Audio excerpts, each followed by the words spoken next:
Kristie here from Bushveld Bees.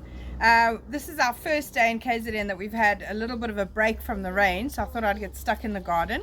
And I thought I'd just give you a little bit of tips and hints on what you can plant to attract bees and other birds and butterflies and things like that into your garden. We've recently moved on to a new property, so we're starting on a clean canvas, which is amazing, so we can plant many different things that are wonderful for our bees. So I'm just going to show you a couple of things that I've planted that you could plant easily too. Alright, so we started off with some of these lovely foxgloves. If you look carefully, the bees are already on here. They're here all day, every day. I've recently done a bit of a cut on them and actually taken that seed, and it propagates quite easily from seeds as well, so that's quite lovely. Then we've also got these lovely agapanthus, which are flowering now at this time of the year, which are super duper. Then just one level down, we've got some lovely strawberries. These will flower mostly through spring and summer, and the benefit of that is obviously some lovely strawberries to eat, which is awesome.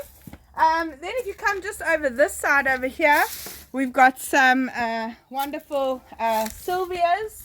We've got red ones and pink ones in our garden, and in fact they bush out beautifully into lovely sort of hedge-like areas. If you can see just along that wall there, we've planted quite a lot, and that was planted just beginning of spring, so that's come up very beautifully. Then also just over here we've got our lovely African blue basil. This has not only got bees but also butterflies and all kinds of other insects come here to the garden. Today I've also bought some lovely zinnias, which you get in a range of different colors. You get doubles, singles, tall, short, and so these will fill out beautifully, and I actually chose any of the ones that actually had bees on them in the nursery, so we know that the bees are loving them. Another good plant is the lavender. We've got two different types of lavender here that we've planted. We've got the Margaret Roberts and also the French lavender. So they both do very beautifully for bees. Again, we've got lots of this basil that we've planted.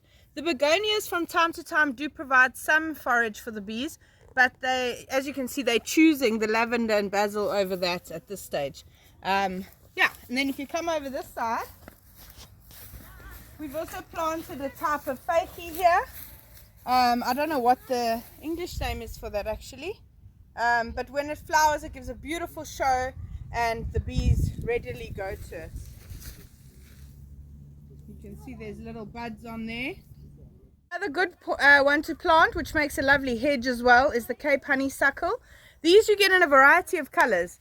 The ones we've planted here are majority orange ones, because I found the orange has a lovely bright color, but you also get yellow, salmon, pink, and a lot of other different varieties, so always a good one to have. And this one will flower throughout winter, so that's a very good handy one to have in your garden.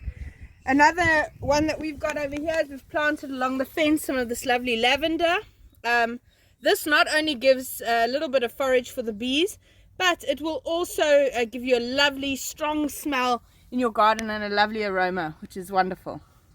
Another lovely plant which not only attracts bees but also is wonderful for butterflies and things like that, also grows very easily in South Africa in any climate, is plumbago. You get a white and a purple. This one is sort of like a bluey white color, and if this is well trimmed, it can actually make a beautiful hedge, and you can use it as a proper real feature in your garden. So another very exciting plant to have in your garden. Like I said before, we've just moved to this property, so there are still areas that have invasives that we're trying to get out, but our intention is to leave certain areas a little bit wild for the bees. So like this area, for example, there's quite a lot of blackjacks here, which the bees absolutely love. And if you look down here, even some wild salvias that are coming out, even some gooseberries.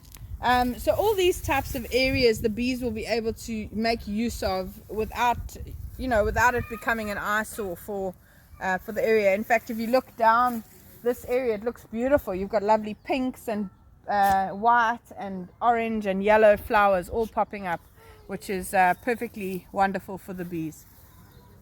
Anyway, happy gardening. See you all soon. Bye.